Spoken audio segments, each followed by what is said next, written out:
Let's talk about Bihar election. हमने देखा कि बिहार में ज़्यादातर कि वहाँ पे ना एक ही पार्टी की गवर्नमेंट नहीं आती, मल्टीपल पार्टीज की गवर्नमेंट आती है।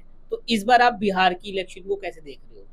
देखिए, वैसे तो मैं पॉलिटिशियन हूँ नहीं, but being analyst and a hmm, citizen of this country, hmm, मेरी थोड़ी नज़र उस तरफ भी रहती है। ओके। अब जो बयान आप देखते हैं इस मीडिया में, हम्म, वो परस्पर विरोधी बयान होते हैं। हम्म, ऑब्वियसली तेजस्वी कुछ बोलेगा, राहुल गांधी से मिलके हम्म, इंडिया ब्लॉक कुछ बोलेगा, जैसे उन्होंने अभी क्या वोट चोरी रोको यात्रा कुछ ऐसे कुछ हाँ, चलाया। तो अब जो आरजेडी के लोग हैं या बीजेपी के उनका जो गठबंधन है, वो बोलते हैं इनका कोई इन्फ्लुएंस ही नहीं है। कहते हैं जितने लोग इन्होंने इसमें इकट्ठे किए, इससे ज्यादा तो हम इकट्ठे करते हैं मेयर की इलेक्शन में। अब वो सच है नहीं है, मैंने तो देखा नहीं, बट पॉइंट इज कि वो इशू है। और बिहार की बात जो मैं जानता हूँ, मैं बचपन में पूछता था कि सारे के सारे पॉलिटिशियंस, आईएएस ऑफिसर्स, बड़े बड़े लोग बिहारी। उन दिनों झारखंड अलग नहीं था। जो मैक्सिमम मिनरल्स इंडिया के अंदर बिहार में, अगर इंटेलिजेंशिया बिहार में, तो फिर बिहार बैकवर्ड क्यों है? तो उसका बाद में मुझे जब काफी दिनों के बाद जब पता चला कि वहां पे फ्यूडलिज्म था, जो लैंड रिफॉर्म बिहार में आज भी नहीं है। अच्छा, इसको थोड़ा एक्सप्लेन करो डीपली। यानी कि वहां पे फ्यूडलिज्म था कि लोगों ने अपनी पर्सनल आर्मीज बनाई है। एक आदमी है, जैसे पाकिस्तान में मोस्टली मिलिट्री वाले या जरदारी फैमिली या नवाज शरीफ फैमिली, इनके पास 3-3, 4-4 हजार एकड़ की जमीन है, पुरानी, चले आ रहे हैं, उस पर राज करते आ रहे हैं, वो उनकी है। अच्छा।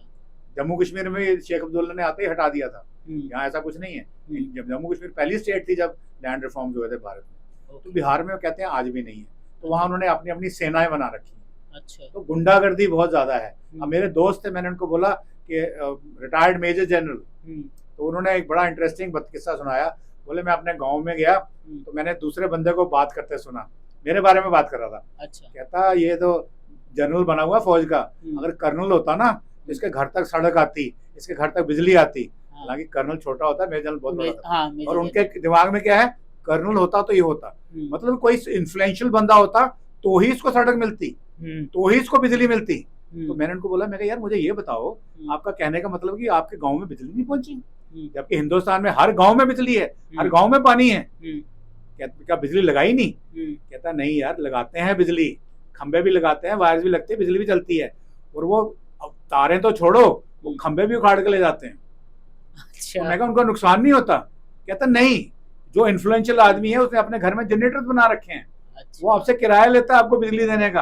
अच्छा। ऐसा नहीं कि बिजली नहीं है। अच्छा। वो अपना जनरेटर चलाता है कि आपके घर में अगर 4 पॉइंट है तो इतना किराया, 5 है तो इतना।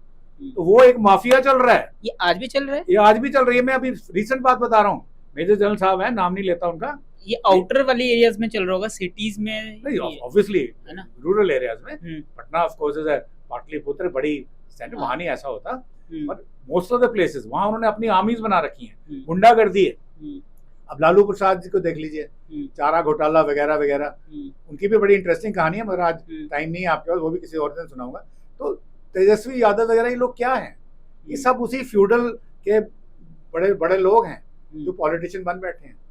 अब इनकी बातें क्या कहते हैं भाई, जो भी बात करते हैं उसका काउंटर होता है, तो पॉलिटिकल बातों में हम नहीं जाएंगे। तो यहाँ पे अगर अब डिपेंड करता है कि जो बिहार के लोग हैं, मैंने बोला बिहार के लोग बहुत इंटेलिजेंट हैं बाय एंड लार्ज। यस। तो मुझे लगता है कि वो जो इंटेलिजेंस है वो अब गाँव में फैल रही है। जैसे ये जो मैंने जनरल साहब की बात कर रहा हूँ, मेजर जनरल बात कर रहा हूँ, वो किस गाँव के हैं? वो भी तो जनरल बन गए, तो कुछ फर्क तो पड़ रहा है। तो मुझे लगता है कि उनको पता चलेगा कि बिहार में क्या रिफॉर्म्स हो रहे हैं।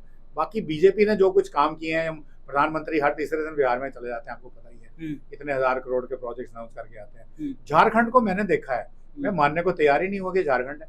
झारखंड लगता था कोई फॉरेन कंट्री है। अच्छा। उनकी कनेक्टिविटी देखो, उनके सिटीज का विकास देखो, उसी तरह से उन्होंने यहाँ भी करा है, चाहे वो वोट लेने के लिए किया। तो मैंने उस दिन बीजेपी के बहुत बड़े नेता हैं, यूनियन मिनिस्टर भी हैं, मैंने उनसे ये पूछा था, जम्मू में मिले उस दिन, हम बात कर रहे थे। मैंने कहा सर ऐसा है कि अगर आपने जो पॉलिसीज चला रखी हैं प्रधानमंत्री योजनाओं के नाम पे, किसी भी सेक्टर में, एम्प्लॉयमेंट सेक्टर में, एग्रीकल्चर सेक्टर में या पशुपालन सेक्टर में, जैसे आप लखपति दीदी की बात करते हो, ड्रोन दीदी की बात करते हो, ये सारी चीजें अगर आपके कार्यकर्ता लास्ट आदमी तक ले जाएं, तो मेरा मानना है आपको इलेक्शन कैंपेन की भी जरूरत नहीं है। इतना बढ़िया है, क्योंकि मैंने खुद देखा है, क्योंकि मैं एमडी था एक्स सर्विसमैन कोऑपरेटिव का, वहाँ मैंने देखा क्या हो रहा है। बाकी हम जब बात सुनते हैं तो मेरी आंखें खुली, मैं कहा ये क्या है, मगर हमने बना तो दिया गवर्नमेंट ने या बीजेपी ने या प्रधानमंत्री ने, जिस जो भी क्रेडिट लेना चाहता है। लूप होल अभी भी है, लूप होल दिया है कि अभी तक लोगों को उसके बारे में पता ही नहीं। वो हम जब ब्यूरोक्रेट से पूछते हैं, ब्यूरोक्रेट तो अकाउंटेबल है ही ना, वो कहते हैं सर हमने 4 प्रोग्राम चला दिए, 6 गांव में चला दिए। भैया यहाँ पे 6 गांव नहीं 6000 गांव हैं। आप 6 गांव में लेकर के अपना ACR लिखवा लेते हो कि हमने अच्छा काम कर दिया, अखबार में फोटो आ जाती है। नहीं, अगर ये सबके पास जाए, बट ब्यूरोक्रेट क्यों करेगा, उसको तो मिल रही तनख्वाह, वो अपना खुश है। अब ये काम है बीजेपी के कार्यकर्ताओं, ग्राउंड लेवल का बंदा जो है, लास्ट लेवल का, उसके हाथ में ये लिस्ट होनी चाहिए और जा के बोले।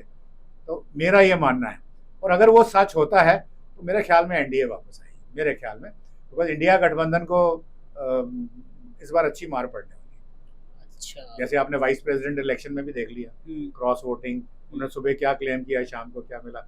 अब क्लेम्स, काउंटर क्लेम्स वो पॉलिटिकल हैं, पॉलिटिकल स्टेटमेंट्स हैं जिनमें मैं नहीं जानता, पर मैं जो एज एक normal citizen of the country, एक अगर मैं अपने आप को पढ़ा लिखा बोल दूं अगर आपकी परमिशन हो, पढ़ा लिखा बोल दूं तो मैं क्या देख रहा हूँ। अब जो बेचारा खैर अनपढ़ तो नहीं बोलूंगा, जो एक कम पढ़ा लिखा है मान लीजिए, वो इसके झांसे में आए, उसके झांसे में आए, उसके चांसेस बुरे हैं। अब वो झांसा किसका आता है, विदाउट अंडरस्टैंडिंग। जैसे मैं कल किसी से कुछ बोल दिया, एक लेडी बैठी थी, ठीक ठाक बैकग्राउंड थी, तो मैंने कुछ बोला मोदी का लीजिए ना, मोदी तो चोर है। मैं कहा आपको किसने बोला मोदी चोर है? मैंने उनसे रीजन आउट करने की कोशिश की, पर वो मुझे जवाब नहीं दे पाई, कहीं सुना बोल दिया। तो उस किस्म के लोग हमारे पास हैं।